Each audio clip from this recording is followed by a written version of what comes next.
Saludos, buenas noches y bienvenidos a un capítulo más del Magazine YEA, un capítulo más de la Y Asturiana, un programa el del jueves 14 de enero en el cual vamos a tener contenidos variados. Vamos a comenzar hablando con el responsable en Asturias de Proyecto Hombre, y es que aunque para muchos parezca que la droga y la drogadicción ya es un tema, que se quedó allá en los años 80, la realidad, lamentablemente, es muy distinta. Continuaremos hablando de empresarias, en este caso de empresarias de la empresa mujer, de la asociación Empresa Mujer, de la mano de su presidenta. Más tarde será tiempo para hablar de la Federación Asturiana de Parroquias Rurales, que el próximo sábado en el concejo de Pravia, más concretamente en la muy bonita localidad de Somao, celebra su asamblea. Vamos a conocer cuál es la realidad de estas parroquias rurales en Asturias. Y finalizaremos con cine, recordando que se cumplen 30 años del rodaje de una película que se rodó íntegramente en Avilés. Estará con nosotros el que fue su director de fotografía. El título lo decimos en el momento de la entrevista. A continuación, cabecera y comenzamos.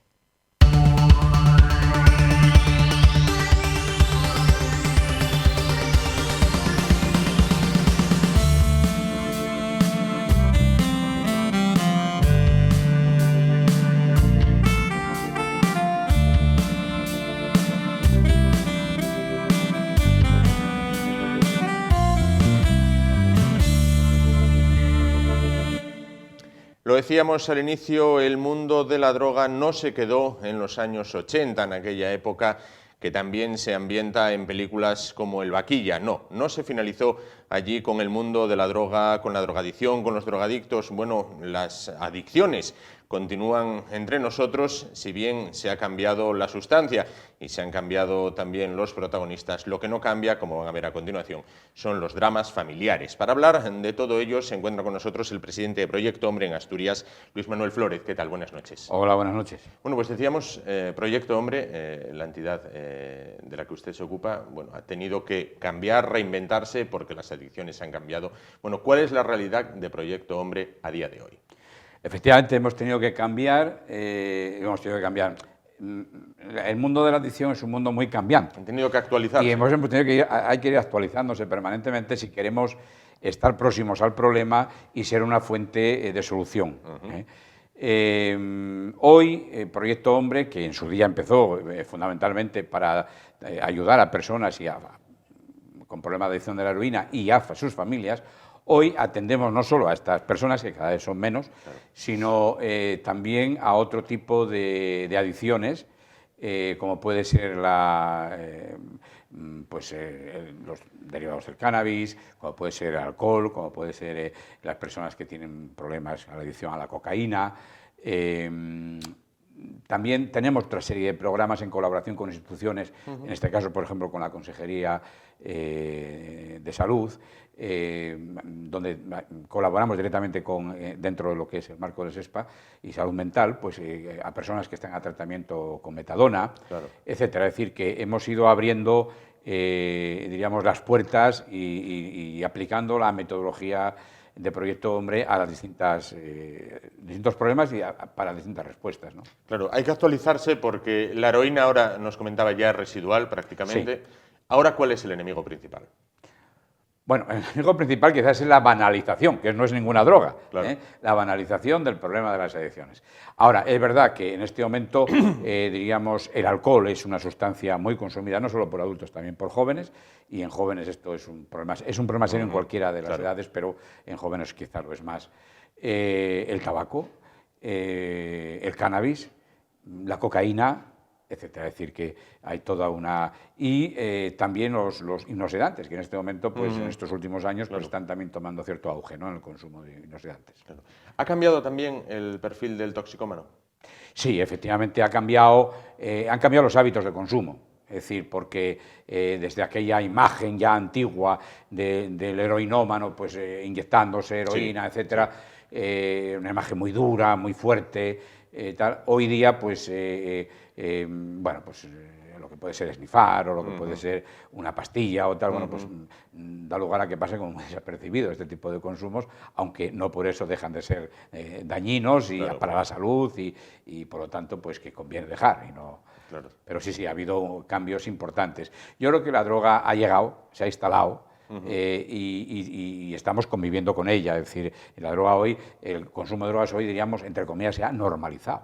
Y tenemos que partir. En los años 80 era todo un escándalo, un drogadicto, no sé qué. Hoy día pues es algo normalizado que necesita tratamiento porque origina toda una serie de problemas, no solo de salud, también familiares, afectivos, sociales, Claro. etcétera, ¿no? Y bueno, pues y destruye a la persona, al final pues termina destruyendo a la persona que lo consume. Por lo tanto, sigue necesitando de esa ayuda técnica, pero evidentemente ha habido todos unos cambios. Claro, porque me imagino cambian las sustancias, cambian las adicciones, cambia el perfil del toxicómano, lo que no cambia es el drama familiar. El drama familiar no cambia, ¿no? Porque ver a un hijo o una hija, a un padre o una madre, es decir, pendientes o dependientes de una sustancia determinada, la que sea, pues es sentirse como muy vacío y como muy impotente, ¿no? Esa impotencia ya se vivía o la vivían los padres en los años 80, 70 y pico, 80, cuando en España estábamos en pleno auge de la heroína. Y hoy se sigue viviendo igual, es decir, el drama familiar sigue estando ahí, ¿no? Y sobre todo, digo, esa impotencia, ese no saber qué hacer muchas veces. Aunque hoy, evidentemente, contamos con toda una red ya de servicios. Sí. Hoy ha cambiado, hombre, no tiene nada que ver la situación de hoy en cuanto a respuestas al problema a lo que había en los años 80, que aquello prácticamente no... Al comienzo, hasta el 85 prácticamente, no había casi nada. En la atención, o sea, en el combate contra las adicciones, ¿fue la peor época y ahora la peor época es por la economía? Pues quizás sí. El Proyecto Hombre, siempre que como Proyecto Hombre, que es un programa lucrativo, etcétera, pues necesitas de la ayuda de la sociedad para poder ponerlo en marcha. Sí. Queremos que esté abierto a toda persona, tenga o no tenga dinero, porque el problema no es ese. Es decir, entonces, eso cuesta mucho montarlo, evidentemente. Es verdad que se volcó en aquellos años, de inicio se volcó la misma Iglesia Católica, Sí. la Consejería en aquel momento de Salud, de Servicios Sociales, los ayuntamientos, etcétera, en fin, se volcaron.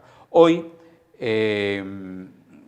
nuestro mayor problema no es atender a los drogodependientes, es decir, tenemos una experiencia acumulada muy importante, un grado de éxito muy importante en Proyecto Hombre, son más de 2000 y pico los rehabilitados que hay en Asturias, y bueno, en ese sentido, bueno, pues no es un reto cada persona, porque cada persona en sí misma es un reto, ¿verdad? Pero es algo especial, ¿verdad? Pero eso no es el gran problema. El problema se centra más que nada hoy, pues como para tantas ONGs y para tantas organizaciones sociales y también políticas, es decir, pues en el tema de la crisis, ¿no? Es decir, nosotros hemos tenido que cerrar incluso pues el centro de Miranda en Avilés lo tenemos cerrado estos últimos años porque no teníamos medios materiales para poder mantenerlo en pie, ¿no?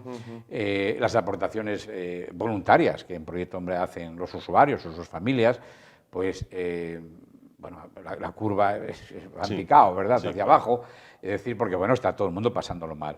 Y bueno, la verdad es que en Proyecto hemos tenido una ayuda muy importante que quisiera destacar aquí, y es el voluntariado. Es decir, ante esta situación de crisis económica y de falta de recursos, es verdad que se ha generado también toda una respuesta de muchísimas personas, mayores, jóvenes, jubilados, estudiantes, trabajadores, etcétera, que están colaborando con Proyecto para mantener las estructuras que veníamos manteniendo antes de la crisis. Claro. Y de hecho, incluso ahora tenemos algo más de gente que incluso antes de la crisis, ¿ves? Y manteniéndolo igual, ¿no? Y dices, ¿cómo es posible? Bueno, pues gracias. Económicamente no es posible, solo es posible gracias al voluntariado que nos echa una mano y que colabora con nosotros en muchos de los aspectos, ¿no? Del tratamiento, de los tratamientos que tenemos que ir desarrollando y de los servicios que el Proyecto Hombre mantiene, porque no solo es el tratamiento o un grupo terapéutico determinado en un momento determinado, es que hay que hacer noches, porque hay gente que necesita estar internada, es que hay que sacar a los chavales, acompañarlos al hospital, o acompañarlos al juzgado, en fin, hay que hacer muchas cosas que si no fuera por estos compañeros voluntarios, pues nosotros no podríamos dar respuesta a todo. Estamos atendiendo a casi 400 personas en Asturias, con lo cual no damos, y somos 50, diríamos, trabajadores asalariados, Sí. es decir, no damos a más. Claro. ¿Qué tasa de éxito hay en rehabilitación? Vamos a ver, hace ya unos años en la Universidad de Oviedo, a través de la Facultad de Psicología, hizo un estudio, en este caso de la población heroinómana, ¿verdad? Y en aquel momento se estudiaron 500 y pico personas que habían finalizado. Sí. Bien, pues de las personas que habían finalizado después de haber pasado 5 años, se mantenían abstinentes, o sea, casi el 89 puntos, bueno, casi el 90%. Casi el 90, Es un dato increíble. Sí. Es un dato increíble, ¿no? Y bueno, científicamente, pues el estudio es un estudio súper correctísimo, que además fue publicado en revistas internacionales de psicología, etcétera, etcétera, ¿no? Entonces, la tasa el éxito es muy elevado en este sentido. Ahora, el problema, fíjate, a veces no es tanto el éxito, que es muy importante, Sí. porque a nosotros lo que se nos pide cuando una persona entra por la puerta es, oiga, quiero rehabilitarme, Rehabilitarse, y claro. por lo tanto tenemos que responder y responder bien, ¿verdad? Ahora, el problema es verdad también que concurren en lo que es un proceso de tratamiento, bueno, pues que diríamos, si analizáramos el grupo que hoy comienza, cuántos de esas personas acaban, pues estaríamos, que también es un buen porcentaje, pero estaríamos en un 30%, harían un proceso lineal. Claro. No quiere decir que el otro 70% lo pierdas definitivamente. Muchos de esos pueden venir en otro momento. Claro, Es decir, claro. Quiero decir con esto que en un tratamiento siempre no solo hay procesos lineales, sino que hay también, bueno, hay altibajos y forman parte del proceso. O sea, personas que en un momento determinado deciden abandonar, pero que a lo mejor dentro del año siguiente o al mes siguiente vuelven, retornan y terminan, etcétera. O sea que tanto en lo que puedan ser las altas terapéuticas como lo que pueden ser los abandonos en el proceso, etcétera, yo creo que tenemos un buen programa, la verdad, y que está dando una buena respuesta integral e integradora, como es nuestro modelo, que es un modelo biopsicosocial. Claro. ¿Qué es lo que se ha hecho mal para que los jóvenes continúen cayendo en las adicciones después de ver lo que pasaron generaciones anteriores a ellos? Bueno, supongo que eso sería una pregunta para sentarse y muy sensudamente estudiarla y analizarla, ¿no? Así a bote pronto, pues supongo que estarán pasando muchas cosas y no necesariamente malas, también buenas. Es decir, yo creo que, primero, probablemente la información no lo es todo, Claro.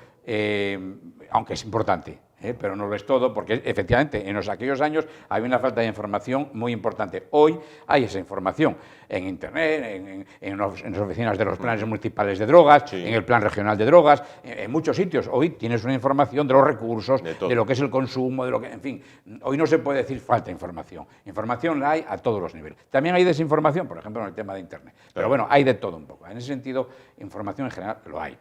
Yo creo que también influyen otros factores, como puede ser la situación anímica, vital, que la persona tiene. Si cogemos, por ejemplo, es muy interesante la edad de inicio. ¿A qué edad de inicio, de qué edad de inicio estamos hablando, ¿no? Bueno, pues estamos hablando de los 13 y medio, 14 años. Se empieza con el tema del alcohol, el tema del botellón, de tal, bueno, después cannabis, después, en fin. Entonces, estamos hablando, por lo tanto, de una situación anímica casi preadolescente, o bueno, de crisis de la persona, de maduración, de crecimiento personal, ¿verdad? Es un momento de autoafirmación, es un momento también de transgresión de la norma, es un momento, en fin, todo eso también yo creo que está ahí. El grupo de iguales está ahí también, tiene mucho que ver en todo esto. La atención o no atención que le podamos dispensar como padres a nuestros hijos e hijas, etcétera, etcétera. Es decir, todo está ahí, ¿no? Y a veces perdemos el norte, no digo controlar en el sentido de control riguroso, sino no les seguimos, no les acompañamos a veces en un proceso porque estamos preocupados los adultos de otras 1800 cosas más. Y entonces pasa lo que pasa lo que pasa. Y bueno, pues yo creo que es un conjunto, es un conjunto de problemas los que hacen que... Y la banalización social, que cada vez tenemos mayor sobre el consumo o no consumo de sustancias. Quizás a eso ayude los toxicómanos que veíamos en los años 80, bueno, pues eran prácticamente parias, se les veía, bueno, como tremendamente acabados, prácticamente los detectabas visualmente. Ahora, por ejemplo, el consumidor de cocaína puede ir de traje, corbata, el consumidor de pastillas es una persona socialmente aceptada, es incluso guay también, utilizando los vocablos modernos. Quiero decir, eso también juega en contra de combatir. Es lo que te decía de la normalización.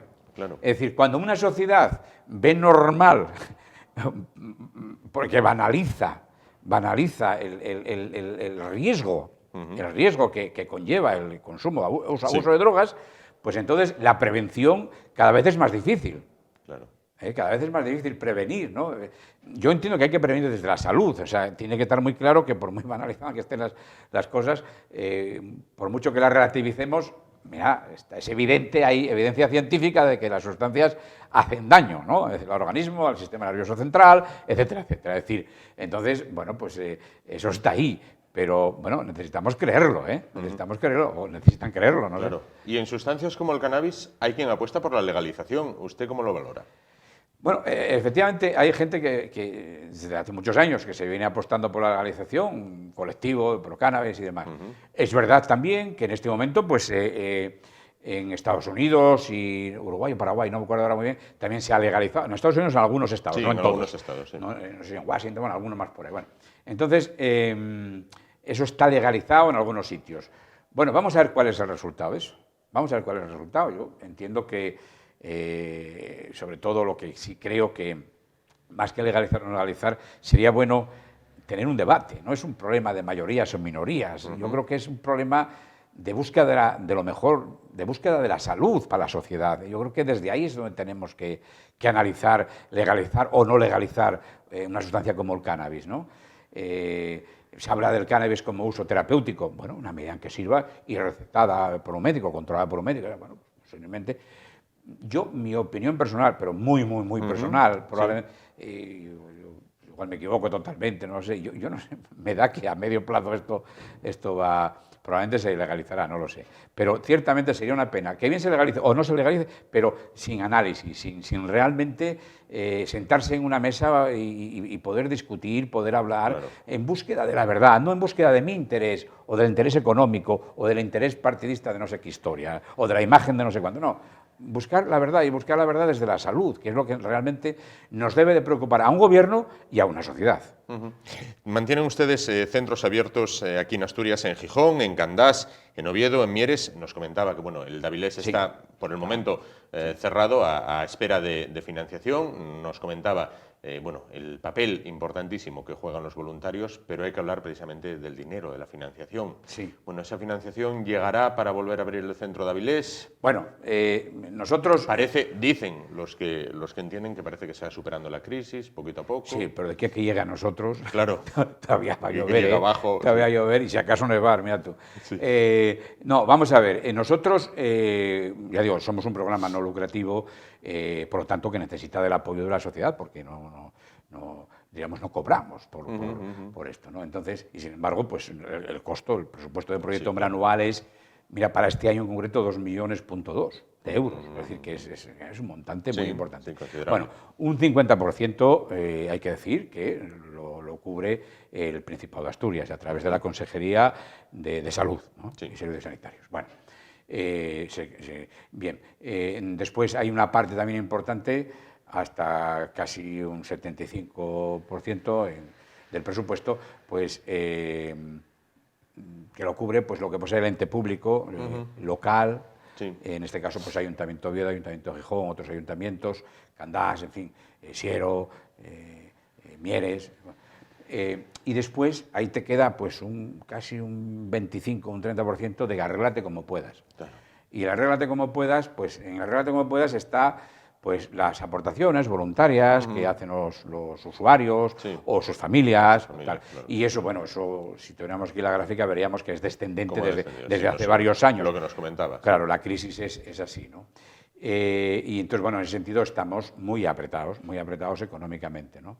Entonces, y yo entiendo también que, bueno, pues que en Asturias no solo existe Proyecto Hombre, existen otras organizaciones terapéuticas y no terapéuticas, que de otras ONGs que también necesitan. Contribuyen Y entonces, bueno, pues yo entiendo también que el Principado pues tenga sus problemas y sus dificultades, y bueno, ahí estamos todos solidariamente amarrándonos como podemos el cinturón, ¿verdad?, para tirar para adelante, y ya digo, es donde entra esa otra faceta del voluntariado, pero sí por ejemplo, o sea, entidades bancarias o tal, bueno, pues hemos tenido unos palos tremendos, ¿no? Claro. Nosotros y otra mucha gente, Claro, o sea, claro, que claro. no somos los víctimas somos sí. unos más dentro de lo que es esta situación, esta grave situación de deterioro económico, en que efectivamente dicen que hay brotes verdes, pero de momento, Claro. pues hasta que lleguen a nosotros, pues yo creo que todavía va a pasar tiempo, ¿no? Entonces, bueno, trataremos de salvar los muebles como podamos, ¿verdad? Pero lo que está claro es que hay una opción clara y determinante por seguir ayudando a las personas y mira, no sé cómo nos vamos a arreglar, pero la gente no va a quedar tirada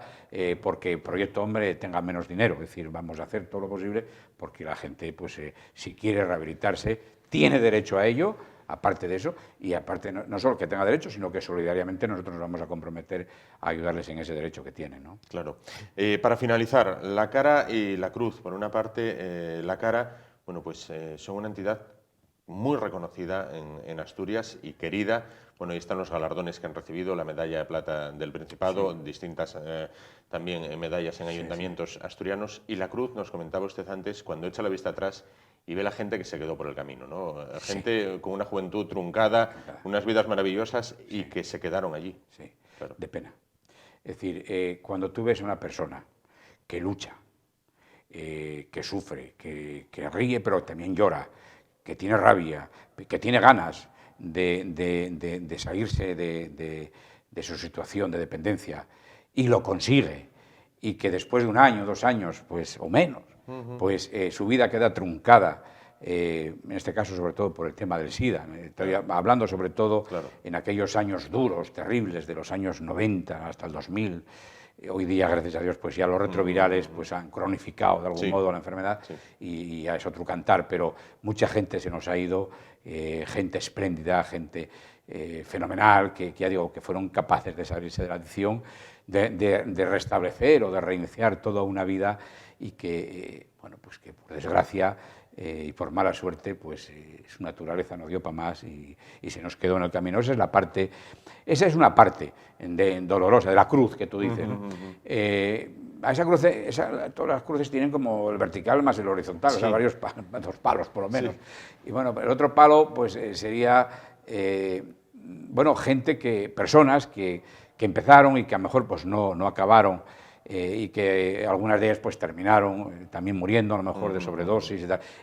Quizá para nosotros es muy agradable trabajar en Proyecto Hombre en el sentido de que al final tú trabajas para la vida, y entonces ver a la gente rehabilitarse pues es una alegría, es júbilo, pero es muy triste ver a veces cómo tienes que dejar marchar a alguien que quiere marchar, porque no lo vas a detener allí, ¿no?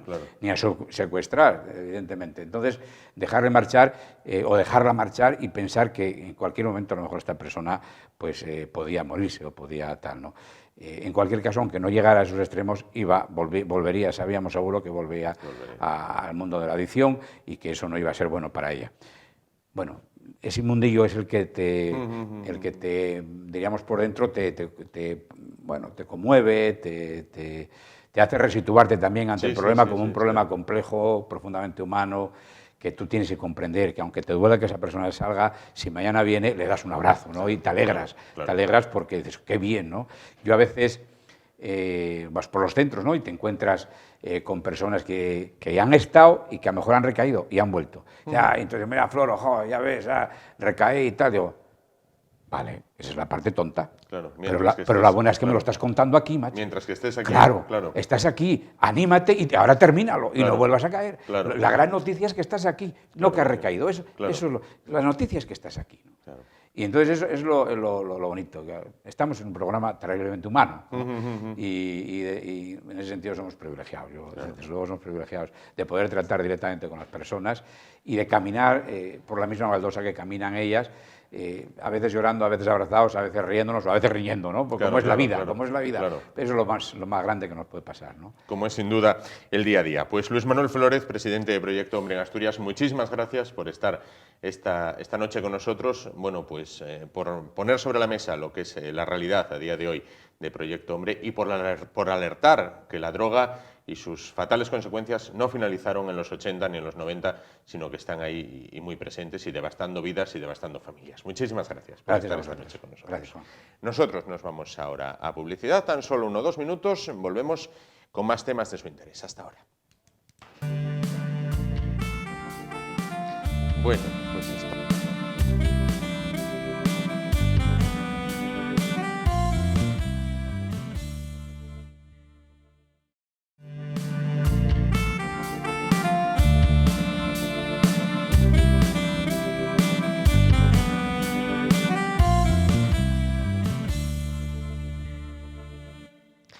En una jornada, la de hoy, que como saben viene marcada por una famosa foto de un bebé de 5 meses en el Congreso de los Diputados, ha vuelto a salir, se ha vuelto a poner sobre la mesa la necesidad de conciliar la vida laboral y familiar, bueno, en distintos aspectos. Para hablar de esto, pero también de mucho más, de lo que es la realidad de las mujeres empresarias en nuestra región, se encuentra esta noche con nosotros María Antonia Álvarez, presidenta de la Asociación Empresa Mujer. ¿Qué tal? Buenas noches. Muy bien, muy buenas noches. Muchas gracias por invitarnos.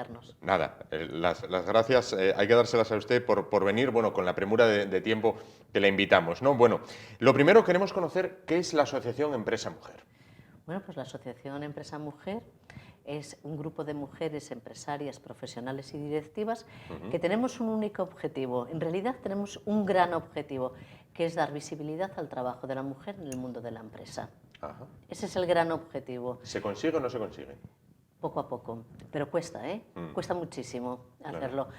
Recientemente en la prensa asturiana salían unas fotografías de donde se habían borrado con Photoshop a los hombres de los consejos donde, bueno, se dirimen realmente las cuestiones económicas de esta región.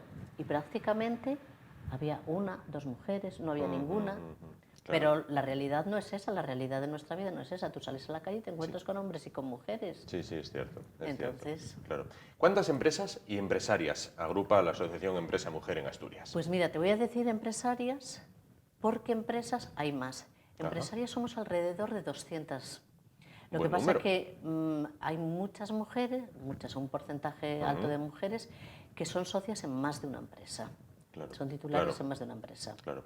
Bueno, y ese objetivo principal, al margen de este, ¿qué otros objetivos bueno, persigue la Asociación Empresa? Bueno, lo primero, darles voz a las mujeres, Ajá. empoderarlas, esa palabra que es tan fea, pero Sí. que al final Sí. tenemos que jugar con ella. Y al hilo de lo que decía al principio, demostrar que realmente se puede conciliar la vida laboral y la vida familiar. Claro. Ya veremos cómo, a lo mejor no estamos en el camino acertado. Apostamos claramente por la racionalización de los horarios. Cuando se habla de conciliación, siempre se mira a las mujeres. Claro. Pero, y normalmente porque el que habla de conciliación suele ser un hombre. Claro, claro. Las mujeres estamos cansadas y tenemos una práctica en el tema de la conciliación que, bueno, impresionante.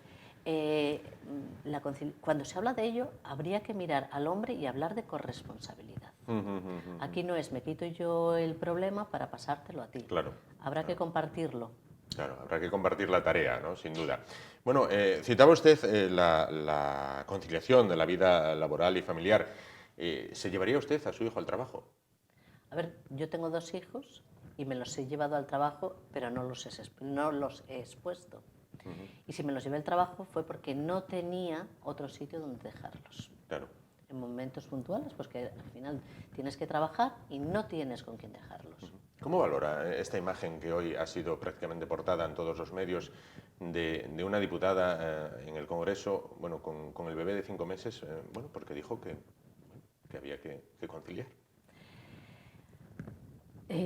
A ver, hay 2 partes en esa fotografía. A mí me gusta el que haya aparecido una mujer que va a trabajar y que tiene cargas familiares y no antepone una cosa a la otra, sino, bueno, lo hace al mismo tiempo. Lo que no me gusta, y creo que es, como dirían los jóvenes, un postureo, el tener a tu hijo encima cuando tienes una guardería un piso más abajo. Claro, claro. Eso es lo que no me gusta. Claro. Es una utilización. Bien. Vamos a hablar de más asuntos, bueno, ya que tienen que ver con las mujeres empresarias. Es una paradoja que a inicios de 2016 a una mujer le cueste más que a un hombre, o se le pongan más trabas, o se le ponga más difícil, o se le ponga más en duda, o simplemente, si usted y yo llevamos el mismo proyecto ante una entidad o ante una administración, bueno, pues en 2016 en Europa Occidental se me den más facilidades a mí que a una mujer. A ver, eso no es de recibo. No, no puede pasar eso. Y de hecho, a ver, en la Asociación Empresa Mujer participan en el plan de emprendedores del Ayuntamiento de Oviedo. Sí. Oviedo Emprende. Y la realidad que se está viviendo en la actualidad es que a proyectos iguales no importa que sean hombres o mujeres. Tú si vas a una entidad financiera, te lo va a financiar igualmente. Es más, en algunas ocasiones se habla de que se les conceden los créditos mejor a las mujeres que a los hombres, porque son más responsables a la hora de gestionarlos. Sí. ¿Qué ocurre? También que una mujer generalmente pide un crédito mucho más pequeño que un hombre, pero porque las empresas a las que o a los proyectos a los que nos enfrentamos las mujeres son de menor envergadura que a las que se enfrenten o pretenden enfrentarse los hombres. Claro. ¿Y a la hora de sueldos? Ahí esa es otra problemática. La brecha salarial. ¿Por qué? Si preguntamos a la gente que está a nuestro alrededor, parece que nadie la sufre. Pero la realidad, después los números, es que sí. La cuestión es que también la brecha salarial, donde más se da, es en puestos de alta dirección, donde nos toca negociar nuestro salario, donde no vas con un convenio y tú cobras bajo convenio. Claro. Cuando yo tengo que negociar mi salario, ahí surge el verdadero problema. Nosotros creemos que las mujeres nos sentimos, a ver, es un error, nos sentimos bien tratadas si podemos alcanzar ese puesto directivo. Sí. Con lo cual parece que el tema económico, bueno, ya no lo valoras tanto. Claro. Eso es un error. Y es tirar piedras contra nuestro propio tejado. Y después en el tema de los convenios colectivos, porque muchas de las diferencias salariales se derivan de los convenios colectivos. Claro. Tiene que haber otra negociación. Y en cuanto a la racionalización de horarios que usted decía antes, bueno, esto choca frontalmente con el proyecto de liberalizar precisamente los horarios. ¿Chocaría? Depende.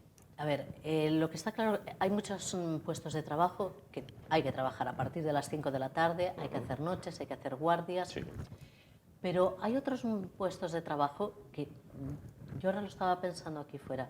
Si tú entras a trabajar a las 9 de la mañana hasta las 5 de la tarde, ya trabajas unas cuantas horas. Sí. Si realmente rindiésemos todas esas horas o no perdiésemos muchos tiempos muertos, pues a lo mejor la comida no tiene que ser de 2 horas. Claro. Y el café no tiene que ser de 3/4 de hora. Quizás en España hay una cultura del trabajo presencial, es decir, tienes que estar ahí. Hay que estar. Hay que estar. Hay que estar. Aunque a lo mejor no estás haciendo gran cosa, pero hay que estar. No estamos haciendo nada. Claro. Pero hay que estar. Parece que si un trabajador, una trabajadora se va antes que su jefe o su jefa, parece que está mal visto. Sí, está aunque realmente haya desempeñado su trabajo. Claro. Entonces yo creo que eso hay que cambiarlo, es una cuestión de mentalidad. Claro. ¿Cuáles son los próximos proyectos que va a poner en marcha ASEN? Pues mira, ASEN, la próxima actividad que tenemos va a ser en torno al 8 de marzo. No nos podemos anticipar todavía qué persona nos va a acompañar, pero sí que siempre lo ponemos en valor. Y después, el día alrededor del 23 de febrero, celebramos el Equal Pay Day, que es el Día de la Igualdad Salarial. Sí.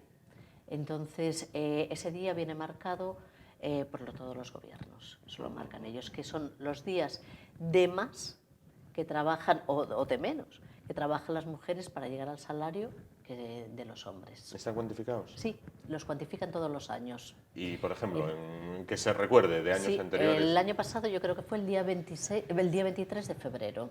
Creo que fue el día 23 de febrero. Entonces se supone que 23 días más tienen que trabajar las mujeres para poder llegar al salario del hombre.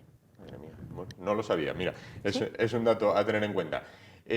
Vamos a llegar al final, no obstante, quiero hacer una propuesta. Para el 8 de marzo, bueno, Sí. no le pido que nos desvele nada, vamos a mantener esa intriga, pero bueno, para el 8 de marzo esperamos contar con usted o con alguien de la asociación. Por supuesto. Se trata del Día Internacional de la Mujer Sí. Trabajadora y qué mejor manera, bueno, pues tener a una mujer empresaria, bueno, con nosotros, pues comentándonos cómo es esa lucha de abrirse paso, bueno, poco a poco y lo que han mejorado los tiempos, ¿no? Sí, Así la todo. verdad es que sí, ¿eh? Claro. Mucho.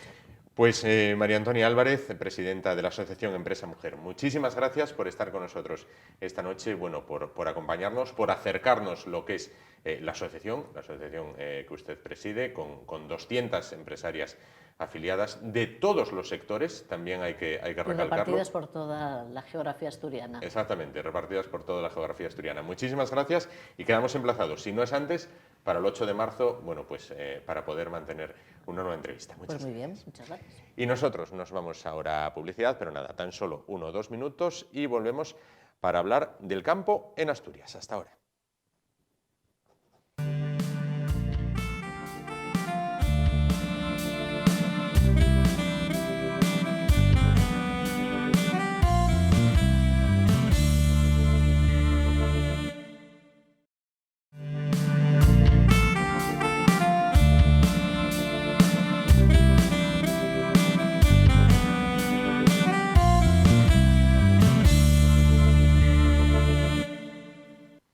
Bueno, pues continuamos y lo hacemos hablando del medio rural asturiano, más concretamente de las parroquias rurales.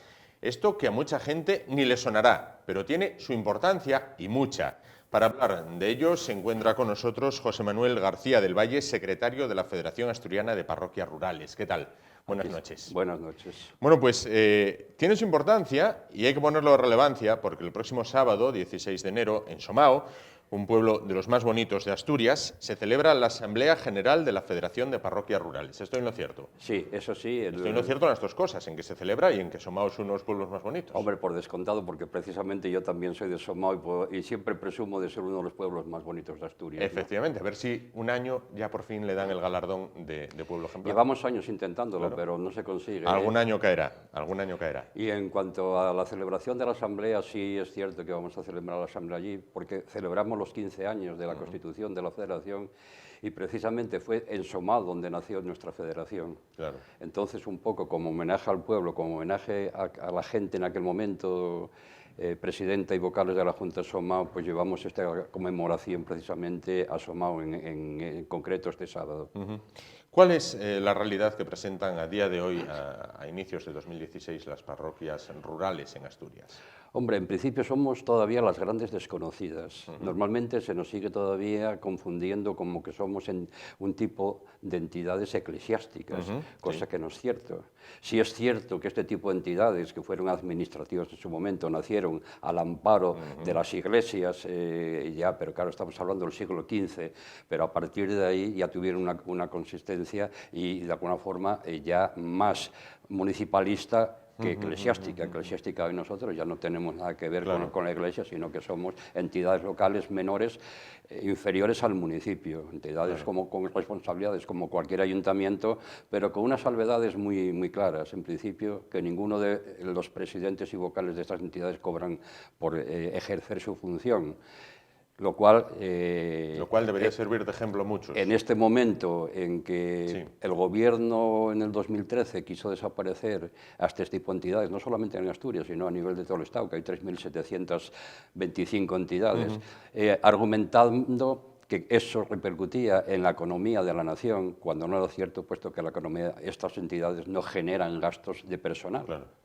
¿Cuántas hay en Asturias? En Asturias hay 39 entidades. 39. ¿Y a cuántos vecinos se agrupan En aproximadamente? torno a 14.800 vecinos. Claro. Por otra parte, ¿a qué se dedica la Federación? ¿Cuál es el motivo? En principio la Federación crece porque este tipo de entidades en principio no tienen medios administrativos como un ayuntamiento que tiene un secretario, un interventor. Entonces se vio la necesidad, puesto que éramos las desconocidas en principio también cuando se creó la Federación, desde la Federación un poco hacer todo el tema burocrático que este tipo de entidades tienen. Entonces la Federación hoy se dedica al asesoramiento por una parte y por otra parte a llevar todo el tema contable y administrativo de estas entidades, a rendir las cuentas ante la Administración del Principado hasta Hacienda Estatal y Sindicatura de Cuentas. Claro. Entonces un poco somos como la gestoría, aunque eso, de este tipo de entidades, ¿no? Claro. Algo muy necesario para los vecinos. Por descontado, porque si no, si hoy con las normativas que existen del cumplimiento de las normativas tanto de rendición de cuentas y demás, este tipo de entidades no las podría hacer si la Federación no existiese. Claro. Vamos a ver, ¿se está despoblando el campo en Asturias? ¿Se está despoblando el medio rural en Asturias? Hombre, a mí sinceramente me asusta porque yo tengo la estadística de nuestras entidades en el medio rural.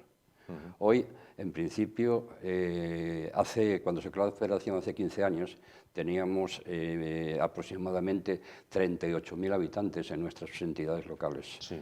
Hoy la cifra ha bajado casi muy sensiblemente. Mucho.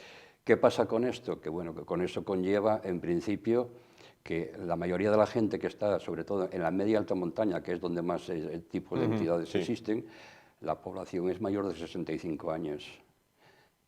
Los nacimientos prácticamente este año pasado han sido del 0,5% de la población, con lo que es decir, es cero prácticamente. Claro. Eso conlleva que gente entre 40 y 25 años es solamente un 25% de la población de nuestras entidades.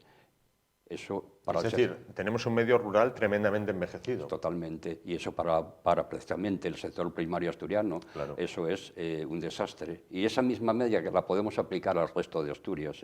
A mí me preocupa enormemente, y así estamos constantemente planteándoselo al gobierno y a los partidos políticos, de que en todo momento, en este momento, se apuesta ya por el medio rural y por el sector primario de Asturias, o Asturias no tiene futuro en el medio rural asturiano.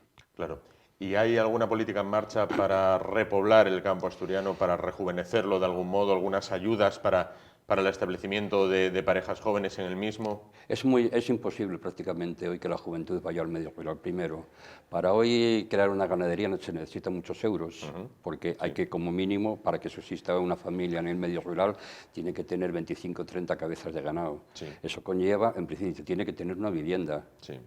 Tiene que tener propiedad de campo para que... Sí. Y eso conlleva, lo que un poco decía, muchos euros que gastarse cualquier familia. Hoy las ayudas no vienen porque sí, y así es que prácticamente en estos últimos años que se está fomentando mucho que la juventud fuese al medio rural, no han llegado en toda Asturias a 220 personas, ¿no?, que han ido al medio rural a establecerse. Se da claramente que nos estamos equivocando de política. La política es otra muy diferente. Yo hace poco le decía al presidente del Principado que aquí o se cambiaba el chip y apostaban, pero no solamente tiene que apostar la Consejería de Medios Rural, no, tiene que apostar todas las consejerías, todo el gobierno. El gobierno de manera integral. Integral, y aparte no solamente el gobierno, sino los partidos políticos poner también un poco el hombro para sacar esto adelante. A la falta de euros para establecerse en el medio rural hay que añadir también, es una vida también más incómoda, no tienes a tu alcance lo mismo que puedas tener en una gran ciudad como Oviedo, Gijón, Avilés, y también es un trabajo sacrificado. El ganado hay que atenderlo todos los días, el campo hay que atenderlo todos los días, no es un horario de 8 horas en una fábrica o una oficina donde finaliza la jornada y hasta mañana nada. Quiero decir, el ganado y el campo pues requieren una atención continua. No, vamos a ver, yo creo que igual que hoy hay unos salarios no son muy buenos para cualquier trabajador, en el medio rural, si se trabajase y se potenciase, podía ser una rentabilidad económica importante, ¿no? Pero con otros medios. Nosotros estamos diciendo desde hace mucho tiempo que el tema forestal en Asturias, estamos presumiendo de parques naturales, estamos presumiendo de una Asturias verde, y es que es verdad que la tenemos, pero sin explotar. La explotamos turísticamente, pero no la explotamos a nivel de lo que interesa a los habitantes de ese medio rural, de sacar un rendimiento a los montes. Y ese es el mayor problema que hoy existe, que nos está utilizando el tema forestal como un aprovechamiento y unos rendimientos económicos para la población del medio rural. ¿Eso qué conllevaba? Sujetar población y, por otra parte, conllevaba crear puestos de trabajo en el medio rural, tan necesarios como hacen falta. Y eso yo no sé por qué no se está haciendo.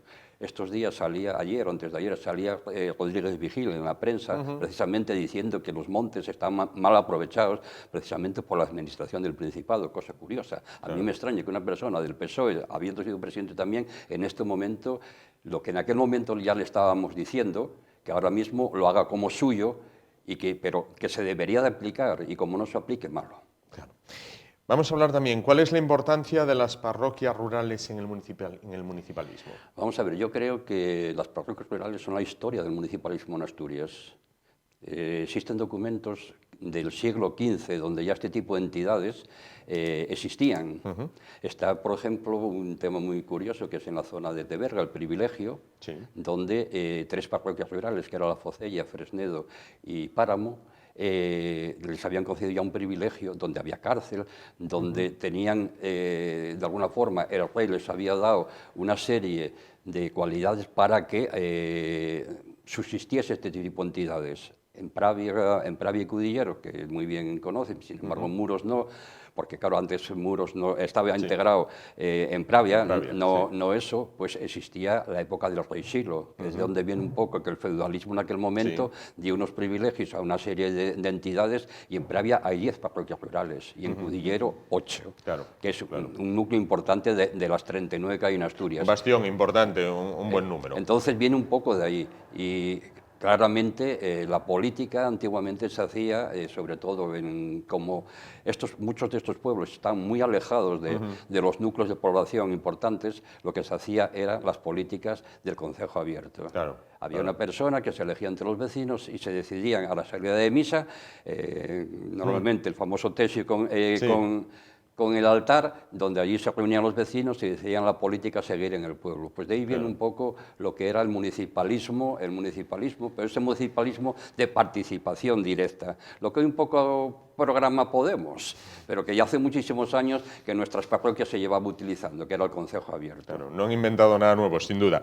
Bueno, tienen también homenaje, en el orden del día tienen homenaje, bueno, a personas que bueno, también pusieron su grano de arena en este tema, ¿no? Sí, entendemos, yo soy secretario general de la Federación desde su creación, desde va a hacer ya casi 16 años. Sí, homenajeamos a los 3 presidentes que ha habido en este periodo, en estos 15 años, un poco en función de la labor que han hecho en este periodo, ¿no? Hubo un primer, en 2003, que hubo un presidente, Humberto Vigilotero, que hoy es presidente de la parroquia de Pandenes, que fue el primer presidente que tuvo la federación. Luego el segundo presidente, que fue también 2003-2007, que fue José Fernández García, que lo acabo de encontrar aquí hace un momento, el cual, pues bueno, también fue el segundo presidente que tuvo la federación. Quizá, para mí, uno de los presidentes que más impulsó en aquel momento y que más luchó por que esta federación saliese adelante y tuviese un contenido que hoy tiene. Y luego ya el tercer presidente, que sí, es el actual, que lleva ya 2 legislaciones y esta que ha empezado también, que es Andrés Delfín Rojo del Valle, que es presidente de la parroquia de Villamayor en Infiesto. Pues José Manuel García del Valle, secretario de la Federación Asturiana de Parroquias Rurales. Bueno, pues todo el ánimo para continuar con esa labor ardua, con esa labor tremendamente difícil pero importante de luchar pues por lo que es el campo asturiano, de luchar por los pueblos y pequeñitos, las parroquias rurales asturianas, y que todo se desarrolle bien el sábado en Somao, y que nos veamos en un tiempo breve, un plazo de tiempo breve, para entrevistarle, porque Somao sea por fin pues pueblo ejemplar de Asturias, y que sus majestades los reyes lo visiten y pongamos a Somao en el mapa de la forma que se merece. Es nuestra ilusión, en principio, porque tú que conoces Somao sabes lo bonito que es, cómo está cuidado, y lo bien cuidado que está. Cómo sus vecinos apuestan por tener un pueblo, por lo menos en unas condiciones que muchos pueblos de Asturias no existen, y que espero y gracias a vosotros por darnos la oportunidad, en este caso, de hablar sobre el medio rural asturiano, si nos tenéis a vuestra disposición para cuando queráis. Pues muchísimas gracias. Y nosotros nos vamos ahora a publicidad, y tan solo en 1 o 2 minutos volvemos para hablar de más temas. Hasta ahora.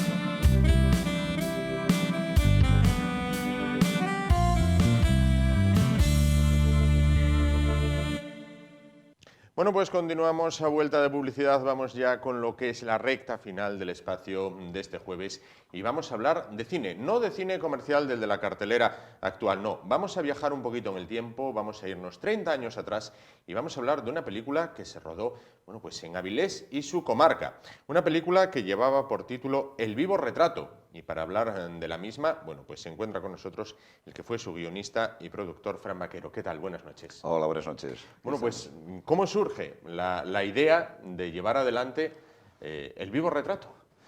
Bueno, que se cumplen 30 años. Yo es una idea tú dices, bueno, soy productor junto con su director Mario Menéndez y co-guionista también. Sí. Mario y yo nos reunimos en el año 85, o sea, unos meses antes de empezar a rodar, en Villadangos del Páramo, una urbanización al norte de León, en pleno invierno, en la única casa habitada, y ahí la cogimos un mes y desarrollamos esta historia.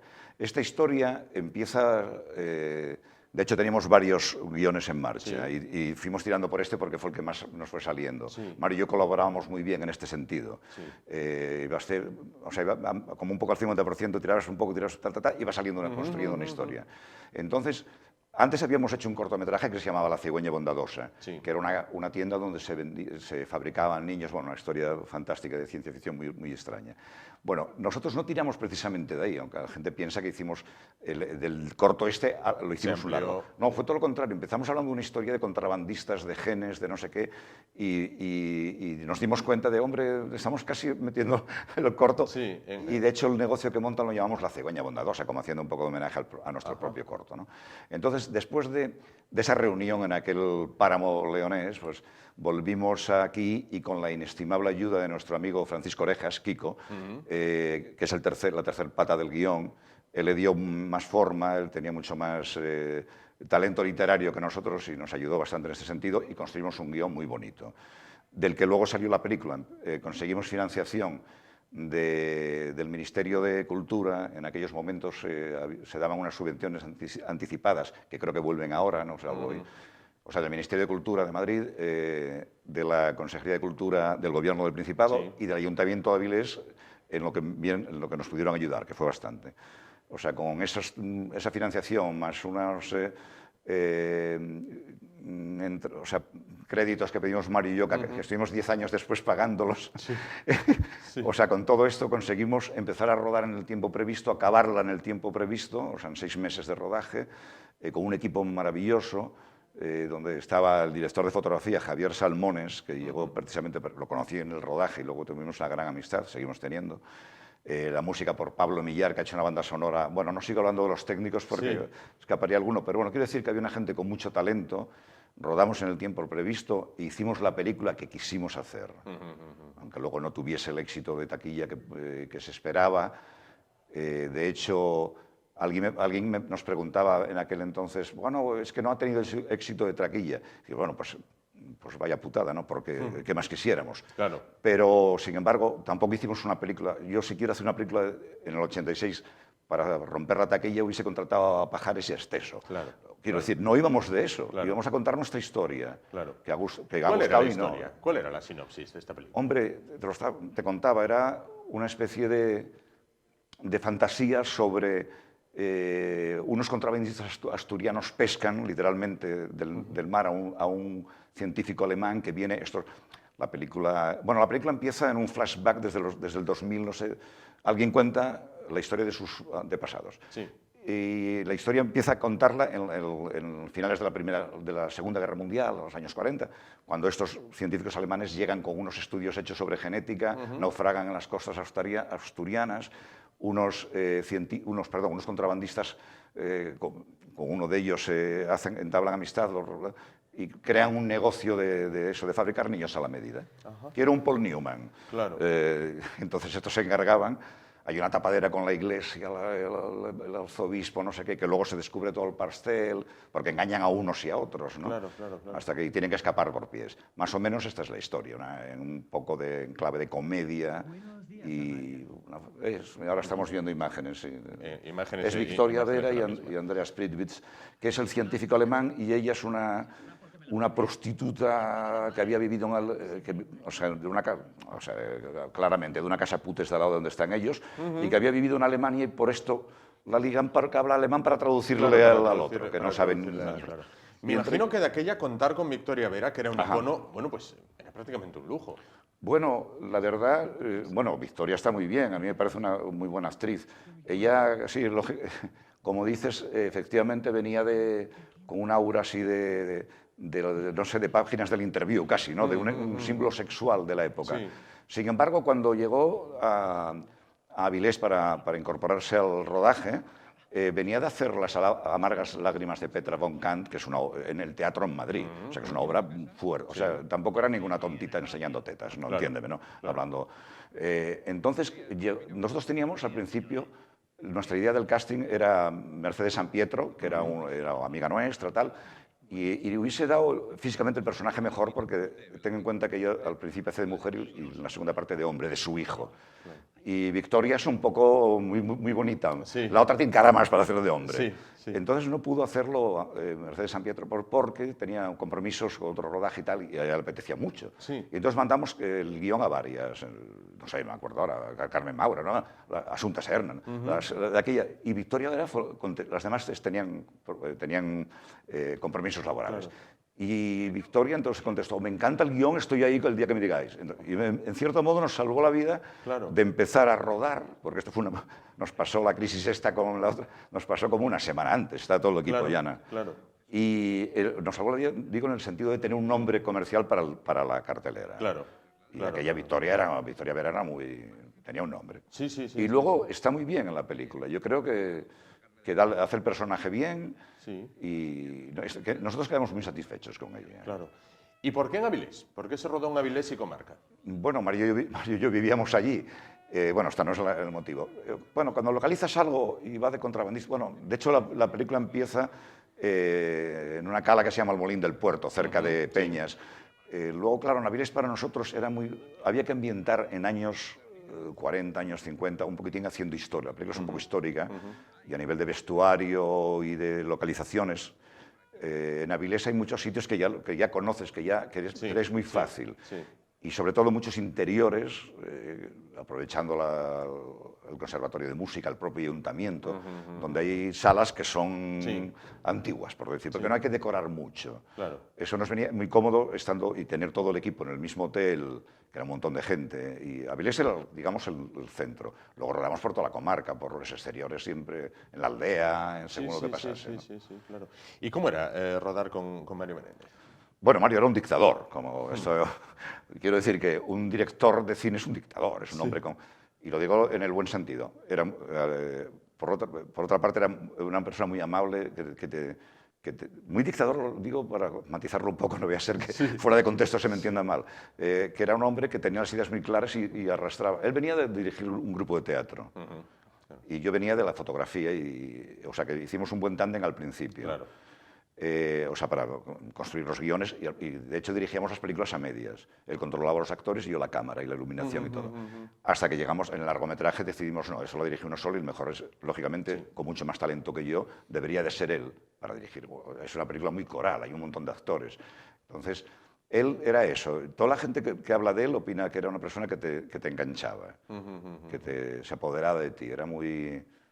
No, es que, no sé, decir palabras me parecen algunas un poco chorras, muy ilusionante. No es ilusión tampoco, es una especie de contagiarte, te arrastraba mucho, era una persona con excelente. carisma. Sí, quizás, por supuesto. ¿no? ¿Ahora se la considera una película de culto? Bueno, como no hicimos una película comercial, como te decía antes, tampoco hicimos una película de culto. A mí me parece muy bien. O sea, años después, efectivamente, un grupo de personas le pusieron esa etiqueta, que me parece muy bien.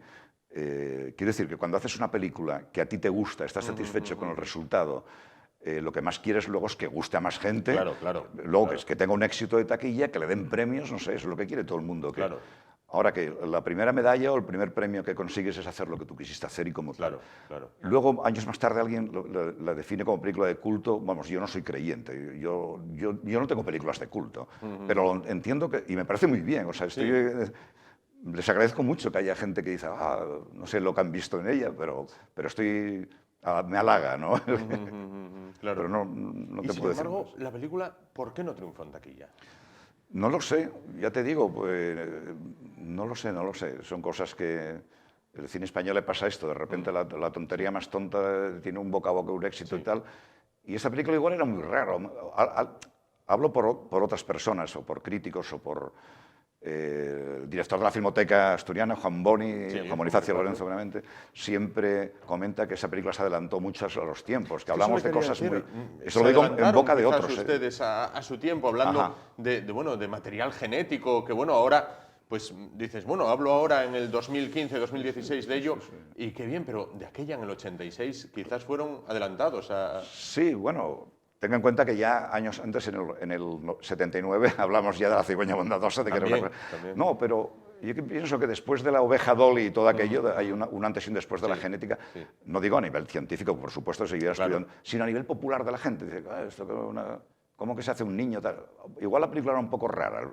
Ahora se ve, el grupo este de culto, pues la han hecho ver con otros ojos y la gente ya está más preparada. A lo mejor no. Digo el público en general. Claro. Y igual nos metimos en una historia un poco que no era comercial, sin duda. Claro. ¿Y qué hace ahora Fran Vaquero? ¿Cuáles son los proyectos en los que está? Pues... después de 10 años sin Mario Menéndez, bueno, él ya se había ido antes a vivir a Barcelona, y yo me puse a escribir guiones y hice cosas. Y últimamente todo lo que he hecho básicamente son videoclips, o sea, género musical de pequeño formato, o documentales ya más largos. De hecho, estoy pensando en volver a hacer algo con actores, porque ya me aburro tanto documental y tengo ganas ya no sé, de meter, que la gente hable. Pero sí, bueno, esto. Mira, de hecho, ahora mismo estoy preparando que empezaremos a rodar ya un documental musical sobre la vida de Julián Orbón, que es un señor, un músico que nació en Avilés y luego se hizo las Américas entre La Habana, México, Nueva York, y con su sobrino Armando Orbón, buen amigo, hemos construido un guión, una historia, que te digo, empezaré en breve, sobre la vida de su tío, Julián Orbán. Es un documental. Y para después tengo previsto una especie de fantasía tipo La cigüeña bondadosa, o el vivo retrato. Claro. No sé, estoy escribiendo la obra, estoy pariendo la obra y sabe Dios lo que saldrá. Pero en eso estoy. Vamos. Bien. ¿Y cómo ve el cine español actual? Pues no debería decir esto, pero veo poco cine. Pero no lo sé, es que no estoy al día.